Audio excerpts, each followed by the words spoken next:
주님의 한없는 사랑을 전합니다. 청암교회 차철회 목사입니다. 사랑의 생산성이란 말이 있습니다. 한 남편이 잠에서 깨어나 자기 호주머니를 뒤적거립니다. 양복 주머니에서 꼬깃꼬깃한 $100짜리 한 장을 꺼냅니다. 그가 감추어뒀던 비상금이었습니다. 그런데 그 돈을 아내에게 주면서 말합니다. 요즘 당신의 헬쑥한 모습이 너무나 안쓰러워. 이것 가지고 꼭 맛있는 거 사 먹으라며 아내의 손에 꼭 쥐어줍니다. 아내는 식당에 가지 못합니다. 시아버지께서 며칠째 마음이 편치 않으신 모양입니다. 경로회관에 가시는 시아버지 손에 그 $100를 쥐어드립니다. 아버님, 요즘 기력이 없어 보이시는데 친구분들하고 꼭 맛있는 거 사드세요. 할아버지는 경로회관에 가셔서 친구들에게 며느리가 준 용돈이라며 실컷 자랑만 하고 역시 점심을 사 먹지 못합니다. 눈에 넣어도 아프지 않을 손녀가 세배를 합니다. 올해 학교에 간다고 합니다. 얘야, 이 돈으로 학교에 가면 친구들하고 맛있는 것 사 먹어라. 손녀도 맛있는 것을 사 먹지 못합니다. 저녁에 일터에서 힘들게 돌아오는 아빠가 몸이 아프다고 하니 그 돈을 아빠에게 드리며 아빠 힘들지? 이 돈 가지고 약 사드세요. 건강하세요. 아버지의 $100는 아내에게, 할아버지에게, 그리고 다시 손녀에게, 다시 또 본인에게 결국 $500로 불어났다는 것입니다. 이것을 흔히 사랑의 생산성이라고 말합니다. 한 백부장이 자기 구원뿐만 아니라 하인이 치료된 이야기가 나옵니다. 백부장이 위대한 믿음 그리고 그가 받은 위대한 축복의 이야기는 너무나 유명합니다. 보통은 예수님이 베푸신 기적과 권능을 보고 사람들이 놀랍니다.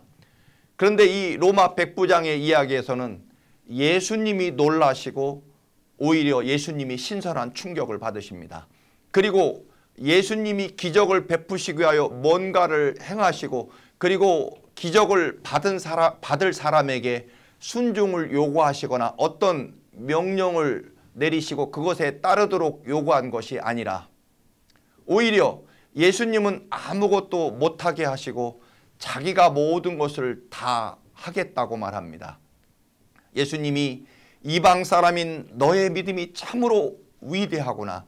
태어날 때부터 하나님을 믿는다고 하는 이스라엘 백성 중에서도 너 같은 믿음을 본 적이 없다. 네가 가지고 있는 네 믿음대로 되라고 선언하십니다. 로마 백부장, 그 당시 유대 지역에는 6,000명의 로마 군인이 주둔하고 있었습니다. 때문에 60명의 백부장이 있었을 것이고 그 당시에는 대단한 고급 장교였습니다. 예수님을 놀라게 한 것은 로마의 고급 장교가 예수님을 찾아온 이유에 있었습니다. 제 하인이 중풍병으로 집에 누워 몹시 괴로워하나이다. 백부장이 자기의 문제로 예수님을 찾아온 것이 아닙니다. 자기 친척이나 친구의 문제도 아닙니다. 정말로 보잘것없는 하인의 문제로 예수님 앞에 찾아와 엎드립니다.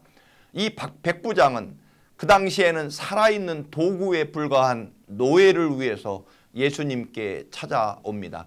백부장은 그 노예를 귀하게 여기고 사랑합니다. 식민지 주둔군이었던 로마 황제의 엘리트 군인 그 백부장이 만민의 눈앞에서 유대인 예수님 앞에 무릎을 꿇는다는 것은 사실은 불가능한 일이었습니다.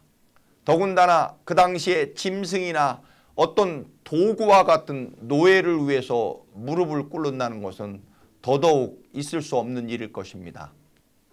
예수님이 놀라시는 것은 당연합니다. 여러분, 예수님이 감동을 받고 놀라실 때에는 세 가지 종류일 것입니다. 예수님은 겸손한 사람에게 감동받고 놀라십니다. 그리고 굳건한 믿음이 있는 사람, 그리고 사랑이 있는 사람에게 주님이 감동받으시고 놀라십니다. 보통 사랑이 아니라 지극히 작은 자를 위하여 자신의 신분과 지위를 기꺼이 포기할 수 있는 그런 사랑이 예수님을 놀라게 합니다. 예수님이 정말로 큰 감동을 받습니다. 그래서 기적이 이루어지기 시작합니다. 예수님이 내가 지금 즉시 너의 집에 가서 고쳐주겠다고 말씀하시자 백부장은 말합니다. 주님이 저희 집에 오시는 것은 너무나 영광스러운 일입니다. 그러나 그저 말씀만 하셔도 제 하인이 나을 줄로 믿습니다. 예수님께서 이방 사람인 자기 집까지 오시지 아니하고 멀리서 말씀으로만으로도 자기 하인이 고침받을 수 있다는 확신을 가지고 있었습니다. 그는 왕이나 총독의 명령을 따르며 살아온 군인이었습니다. 그리고 자기에게도 100명의 부하가 있기 때문에 명령을 내리는 사람이었습니다. 따라서 군대에서 명령이 얼마나 효력이 있는지 잘 알고 있었습니다. 황제가 로마에서 황궁에서 사천리 밖 이스라엘까지 명령을 내려도 그 황제의 말은 명령은 유대 땅까지 효력이 나타난다는 것입니다. 자기가 가지고 있는 전문적인 지식과 경험이 예수님을 더 잘 믿는데 사용되시기를 바랍니다. 예수님의 위대한 기적과 축복을 가져오는데 여러분의 전문 지식이 경험이 쓰여지기를 바랍니다. 전문적인 지식을 가지고 종종 따지고 비판하고 정죄하는 데 쓰지 않기를 간절히 바랍니다. 시작은 중풍병에 걸린 불쌍한 하인을 고치기 위해서 이야기가 시작됩니다.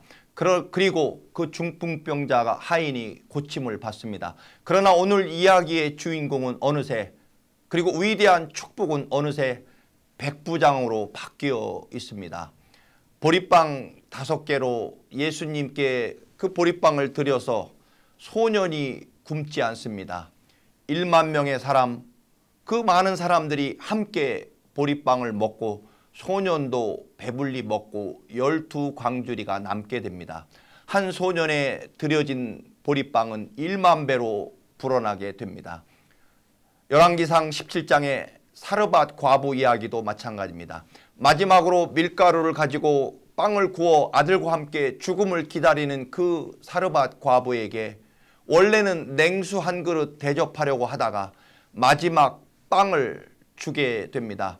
그 불쌍한 과부가 그 가뭄 속에 아들과 함께 마지막 먹고 죽을 피눈물이 담긴 그 빵을 엘리야 선지자에게 드릴 때 아마 우리는 그렇게 말할 수 있을 것입니다.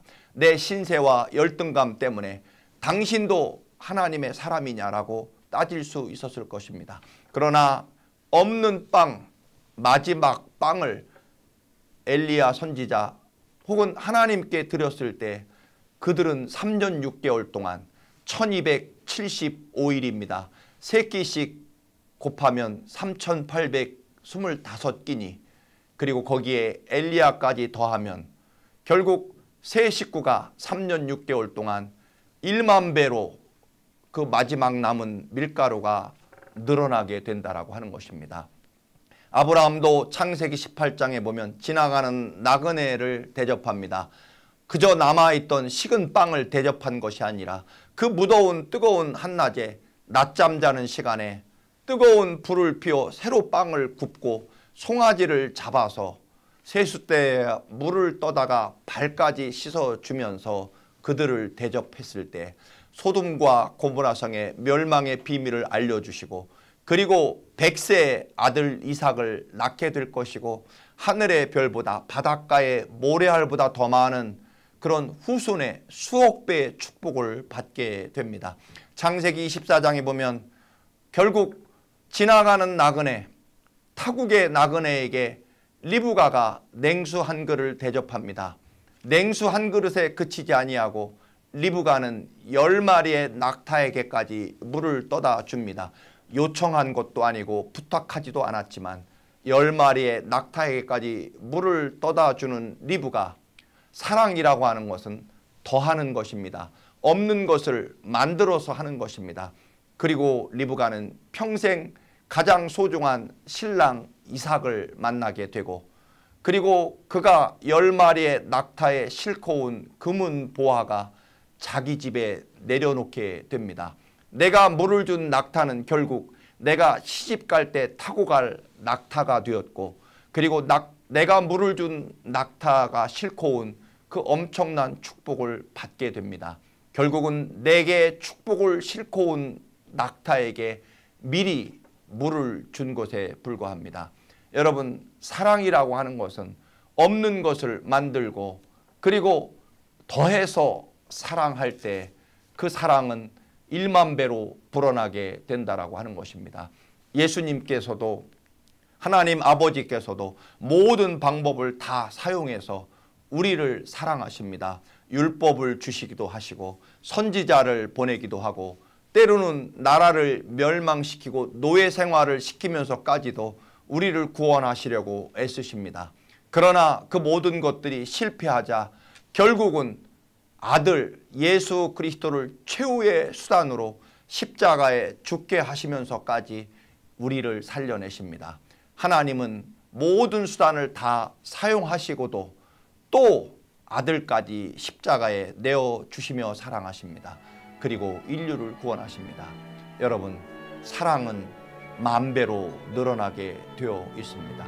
없는 것 그리고 만들어서 사랑할 수 있는 여러분이 되시기를 주님의 이름으로 축원합니다. 할렐루야.